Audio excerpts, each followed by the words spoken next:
আমাদের দলের যে কোনো পর্যায়ের নেতা কর্মী এবং সমর্থক যদি কোনো প্রকার অপকর্ম করে, ভূমি দখল, দোকানপাট লুট করা, যে কোনো প্রতিষ্ঠানে হামলা এবং চাঁদাবাজি, যে কোনো অফিসে গিয়ে কর্মকর্তাদের টেন্ডারের জন্য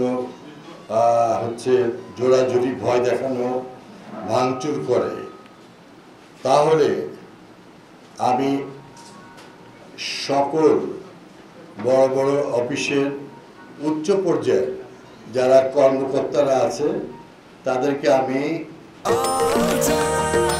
নিশ্চিন্তে খান স্বাস্থ্যকর অল টাইম পান, অল টাইম হেলদি লাইফ। কেন্দ্রের আদেশে আদিষ্ট করেছি যে আপনারা প্রথমেই সেনা ক্যাম্প, পুলিশ কমিশনার কার্যালয় এবং পুলিশ, ডিজিএফআই, এনএসআই এবং দলের জেনারেল সেক্রেটারি বরাবর তারা যেন সবাই যেন এই অন্যায়ের প্রতিবাদে যেন তারা দরখাস্ত দেয়, জানায়, সহযোগিতা চায়।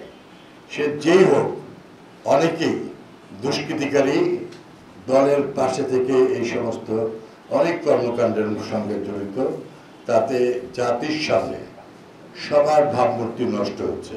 তাই তাদেরকে যে কোনোভাবে হোক আইনের দ্বারা প্রতিহত করতেই হবে এবং আইনের শাসনে আনতে হবে।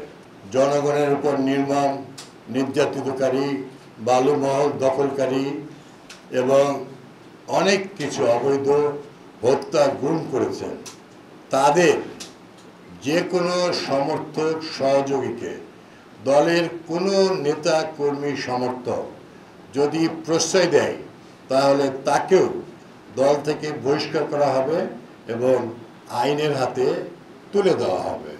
এটা আপনাদেরকে আমি নিশ্চিত করে বলতে পারি। আমি আশা করছি আগামী কাল এবং পরশুর মধ্যে রাজশাহীতে 3 জন শহীদ হয়েছে যে ভাইরা, এবং যারা এই ভাঙচুর এবং লুটতরাজ করেছে, ভূমিদস্যুতা করেছে, মহা দুর্নীতিবাজ করেছে, তাদের সবার বিরুদ্ধে বিভিন্নভাবে বিভিন্ন প্রতিষ্ঠান থেকে আইনের শাসনে মামলা রুজু হবে এবং আইনের শাসনের দ্বারাই তাদের বিচার সুনিশ্চিত হবে ইনশাআল্লাহ।